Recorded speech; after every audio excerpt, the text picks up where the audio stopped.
ఉన్న బంగారాన్ని విడిపించి ఆ రోజు ఆన్లైన్ రేటుకే మేము కొంటాం. Sharma gold company. గురుగారు, హనుమాన్ జయంతి వచ్చేసింది. మామూలుగా అందరూ కూడా రామభక్తులందరూ కూడా హనుమాన్ని పూజించడం, హనుమత్ భక్తులందరూ కూడా రాముణ్ణి ఆరాధించడం అనేది మనం చూస్తూ ఉంటాం. మరి ప్రత్యేకించి ఈ హనుమాన్ జయంతి యొక్క విశిష్టత గురించి తెలియజేయండి. ఆ రోజు పాటించాల్సిన విధి విధానాలు ఏమైనా ఉంటే అవి తెలియచేయండి గురుగారు. తప్పకుండా అమ్మ. మనోజవం ఆరుతతుల్య వేగం జితేంద్రియం బుద్ధిమతాం వరిష్టం వాతాత్మజం వానరయూధముఖ్యం శ్రీరామదూతం శరణం ప్రపద్యే. ఆంజనేయ స్వామి అంటే ఒక వ్యక్తి కాదు, ఒక దేవుడు కాదు, ఒక వ్యవస్థ. ఆయన భక్తి అసలు రూపం ఉండదు భక్తికి, అది లోన భావావేశాలే. ఆ రూపము లేనటువంటి భక్తిని తీసుకొచ్చి ఒక పోత కింద పోసామనుకో, ఆ వచ్చే రూపం ఆంజనేయ స్వామి రూపం వచ్చేస్తుంది. ఎలాగా ప్రేమకు రూపం ఉండదు, ఆ ప్రేమను తీసుకొచ్చి ఒక కుప్ప కింద పోస్తే రాధమ్మ తల్లికి అలాగా వచ్చేస్తుంది షేపు, ఆ విధంగా అనమాట.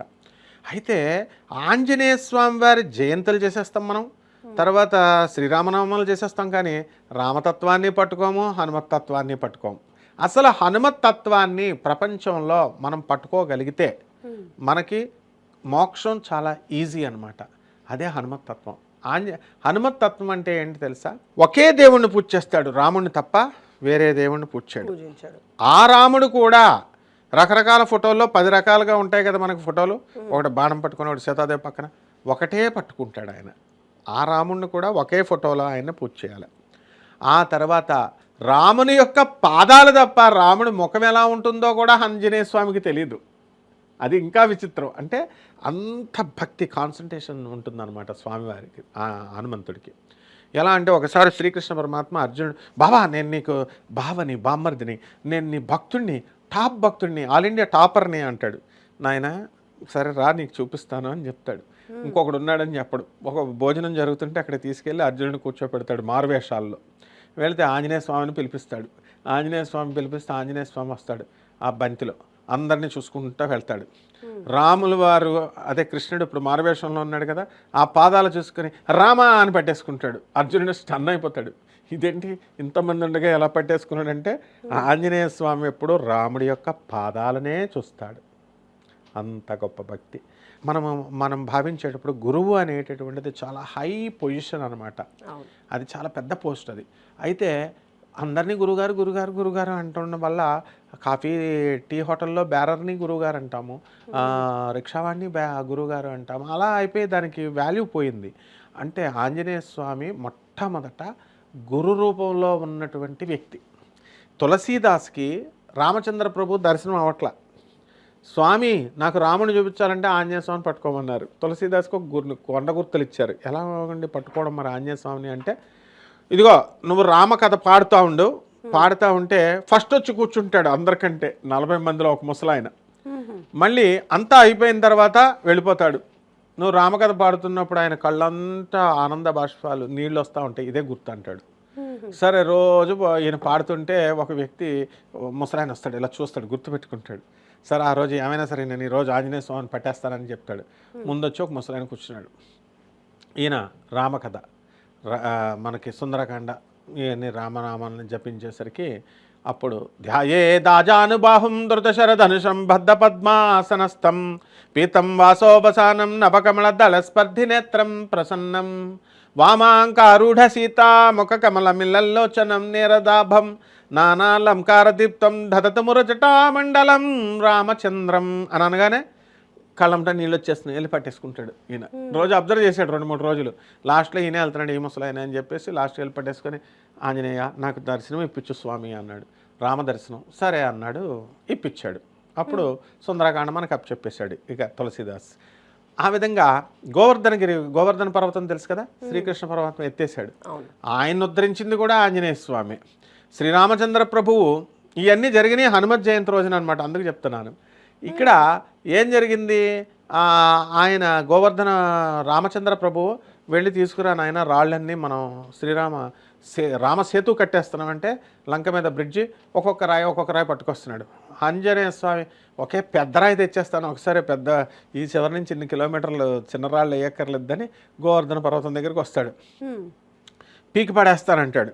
ఆయన అంటాడు, అయ్యా మహానుభావ, నువ్వు రామదర్శనం కనుక నాకు ఇప్పిస్తే నేను వస్తానంటాడు. డెఫినెట్గా ఒట్టే, నువ్వు వస్తానండి, నువ్వు నాకు చూపిస్తానని అంటే చూపిస్తానంటాడు. అయితే రా అంటాడు, తీసుకొచ్చేస్తాడు.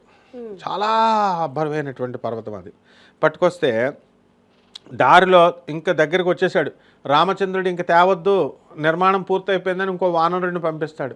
ఆ వార్త ఆంజనేయ స్వామికి వచ్చింది. అప్పటికి వీళ్ళు ఎక్కడో గోవర్ధన పర్వతం ఇప్పుడున్న చోట మధురాలో లేదది, ఎక్కడో ఉంది. ఆ ఏరియా నుంచి మధురాకి తీసుకొచ్చాడు ఆంజనేయ స్వామి. మధుర వచ్చేసరికి వేరే వానరుడి చేత మెసేజ్ పంపించాడు రామచంద్ర ప్రభు. ఇక ఆ గోవర్ధనగిరి అక్కడ మన గోకులంలో అక్కడ వదిలేశాడు, మధురా దగ్గర, బృందావనం దగ్గర, వ్రజభూమి దగ్గర వదిలేస్తే అక్కడ ఉండిపోయింది. అప్పుడు అంటాడు, నేను వెళ్ళిపోతున్నానంటే, నువ్వు నాకు ఏం మాట ఇచ్చావు, రాముడు దర్శనం ఇప్పిస్తానన్నావు, నువ్వు నన్ను ఇలా వదిలేసి అర్ధాంతరంగా వెళ్ళిపోతావు ఏంటి హనుమ అంటే, నేను కృష్ణావతారంలో ఇప్పిస్తానని వెళ్ళి, అప్పుడు కృష్ణావతారంలో శ్రీకృష్ణ ప్రభు ఇతను ఆంజనేయ స్వామి వారు ఇచ్చిన మాట కోసం ఆ గోవర్ధన పర్వతాన్ని ఎత్తుతాడు, ఎత్తి మోక్షం తరింపజేస్తాడు. కాబట్టి ఎవరికైనా సరే పుట్టినరోజులు ఒకసారే ఉంటాయి. ఆంజనేయ స్వామి వారి హనుమత్ జయంతి 2 రోజులు ఉంటాయమ్మ. ఎందువలనంటే, ఒకటి, ఆంజనేయ స్వామి వారు జనరల్గా ఫస్ట్ పుట్టేసిన తర్వాత అది హనుమత్ జయంతి అంటాం. అందుకనే మనకి వైశాఖ మాసంలో ఒకసారి వస్తే మళ్ళీ నెక్స్ట్ మంత్ ఇంకొక ఫాల్గుణ మాసంలో ఒకసారి వస్తుంది. ఈ విధంగా నార్త్ ఇండియాలో ఇంకొక చోట వస్తుంది. సో ఏమిటి తేడా అంటే, ఆయన ఏం జరిగిందంటే, ఆంజనేయ స్వామి పుట్టిన తర్వాత ఎర్రగా సూర్యుడు ఉన్నాడు, ఆకలితో ఉంటాడు కదా ఆంజనేయ స్వామి.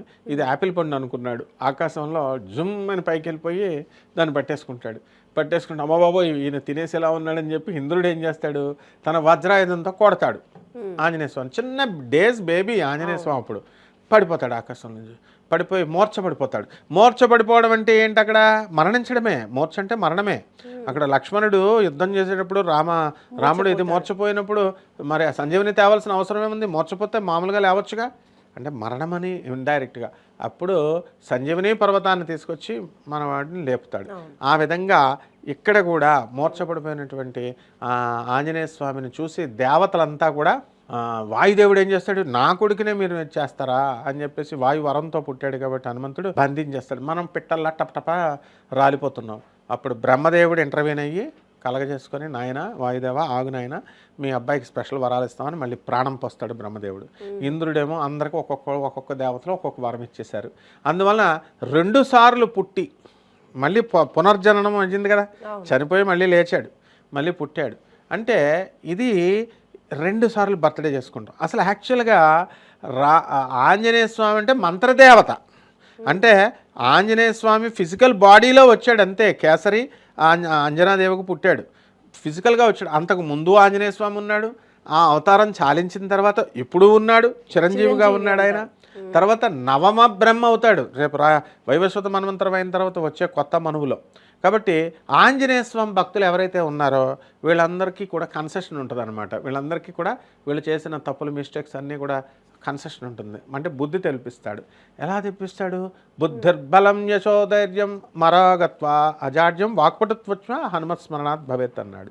అంటే బుద్ధి బలము, యశస్సు, ధైర్యము, అజాడ్యము అంటే జాడ్యం అంతా పోతుంది, బద్ధకం అంతా పోతుంది ఆంజనేయ స్వామి మన ఉపాసన వల్ల. అందువల్లనే మెగాస్టార్ చిరంజీవి గారు ఆయన హనుమత ఉపాసన చేసినప్పుడు, అలాగే పవన్ కళ్యాణ్ గారు కొండగట్టు ఆంజనేయ స్వామి దగ్గరికి వెళ్ళి అక్కడ స్టార్ట్ చేశారు క్యాంపెయిన్. స్టార్ట్ చేసిన తర్వాత డిప్యూటీ సీఎం అయ్యారు. అలాగే అప్పట్లో విపరీతమైన కాంపిటీషన్ ఉన్న కాలంలో మెగాస్టార్ చిరంజీవి గారు డ్యాన్స్ ఎంత స్పీడ్గా వేసేవారంటే ఆంజనేయ స్వామి వారి యొక్క కృప అనమాట. హనుమత ఉపాసకులకి అంత యాక్టివ్ అవుతారు, అంత స్పీడ్ పెరుగుతుంది. వాయువేగం, మనోవేగం, మనోజవం, మారుతతుల్య వేగం, గాలి కంటే స్పీడు, మనసు కంటే స్పీడు.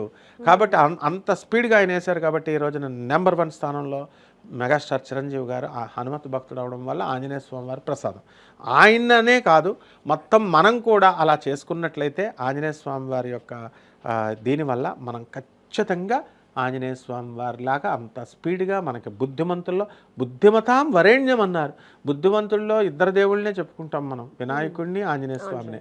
అందులో ఒకడు. అలా శ్రీరామచంద్ర ప్రభువు ఆయన లక్ష్మణుడితో వనవాసానికి వస్తుంటే కిష్కింద మీద చూస్తున్నటువంటి సుగ్రీవుడు భయపడిపోతాడు. ఏమో మా అన్న వాలి పంపేస్తున్నాడేమో, వీళ్ళు నన్ను చంపేయడానికంటే ఆగండి నేను వెళ్తానని బ్రాహ్మణ వేషంలో వెళ్ళి రామచంద్ర ప్రభువుని ఏమంటారు, మీ ముఖ వర్చస్సు చూస్తే మీకు క్షాత్రధర్మం కనబడుతుంది, కానీ రూపం చూస్తే బ్రాహ్మణ రూపాల్లో ఉన్నారు అని చెప్పేసి ఎవరు మీరు అని అడిగితే లక్ష్మణుడు అర్థం కాదు. అప్పుడు రాముడు అంటాడు, చూసావా ఆయన ఎవరనుకుంటున్నావు, నవవ్యాకృతి పండితుడు, నవవ్యాకరణాలు చదివినవాడు మాత్రమే అలా మాట్లాడతాడు. ఆ తర్వాత బుద్ధిమంతుల్లో అగ్రగణ్యుడు ఆయన. కాబట్టి 4 వేదాలు చదివినవాడు, నవవ్యాకరణాలు చదివినవాడు మాత్రమే ఇలా మాట్లాడతాడు లక్ష్మణ అంటాడు అనమాట. అంత గొప్పవాడు స్వామి. అందువలన అందరం కూడా ఆ రోజు కేవలము ఆంజనేయ స్వామి వారిని కలశ స్థాపన చేసి తమలపాకు మాల వేయాలి. కదలీవనంలో ఆయన చాలా ఇష్టంగా ఉంటాడంటే అరటిపళ్ళ తోటలో అరటిపళ్ళ అస్తం పెట్టేసి చక్కగా మనము నైవేద్యం కింద కదలీ ఫలాలు పెట్టి స్వామివారికి శ్రీరామ రామ శ్రీరామ రామ రామ ఇది శ్రీరామ రామ రామేతి రమే రామే మనోరమే సహస్రనామ తత్తుల్యం రామనామ వరాననే ఈ ఒక్కటి చాలు. ఆయనకి రామనామ జపం చేస్తే అష్టోత్తరం చేసేసినంత ఫలితం, షోడశోపచారాలు పూజ చేసినంత ఫలితం. అప్పాల మాల తయారు చేయొచ్చు. అప్పాల మాలను కూడా మనం స్వామివారికి వడమాల వేసుకుంటే తమలపాకుల దండ దానిపైన శ్రీరామ అని రాస్తే మనకు కోరిన కోరికలన్నీ తీరిపోతాయమ్మా. ఈ విధంగా ఈ హనుమత్ జయంతి మనకి చక్కగా ఈ చైత్ర జనరల్గా వైశాఖ శుక్ల దశమి రోజున వస్తుంది. ఆ రోజున మనం ఆంజనేయ స్వామిని కలశం పెట్టి చేసుకునే వాళ్ళు చేసుకోవచ్చు. రామనామ జపం మాత్రం కంపల్సరీ చేయాలి. ఆంజనేయ స్వామి వారిని చేయకపోయినా పర్లేదు. ఆ రకంగా ఆంజనేయ స్వామి వారి జపం చేయకపోయినా పర్లేదు, కానీ రామనామ జపం మాత్రం చేయాలి. చేస్తే స్వామివారికి మనకు అన్ని కోరికలు తీరుస్తారమ్మా. రైట్ గురుగారు, ధన్యవాదాలు. ధన్యవాదాలు. సో చూస్తున్నారు కదండి, హనుమాన్ జయంతి యొక్క విశిష్టత గురించి గురుగారు తెలియజేశారు. అలాగే ఆ రోజు పాటించాల్సిన విధి విధానాల గురించి కూడా తెలియజేశారు. కాబట్టి అంటే ఏం చేసినా చేయకున్నా కూడా జస్ట్ రామనామ స్మరణ వల్లే హనుమంతుడు ప్రసన్నం అయిపోతారు అని అంటూ ఉంటారు. కాబట్టి అంతటి విశిష్టమైనటువంటి హనుమాన్ జయంతి రోజున గురుగారు చెప్పినట్టుగా విధి విధానాల్ని పాటించుకుంటూ ఆ రాముడిని అలాగే హనుమంతుడిని కూడా ప్రసన్నం చేసుకుని హ్యాపీగా లైఫ్ అంతా సాగిపోవాలని కోరుకుంటూ నమస్తే. చూస్తూనే ఉండండి సుమన్ టీవీ. సుమన్ టీవీలో మీ పర్సనల్ అండ్ బిజినెస్ ప్రమోషన్స్ కోసం కింది నెంబర్కి కాంటాక్ట్ చేయండి.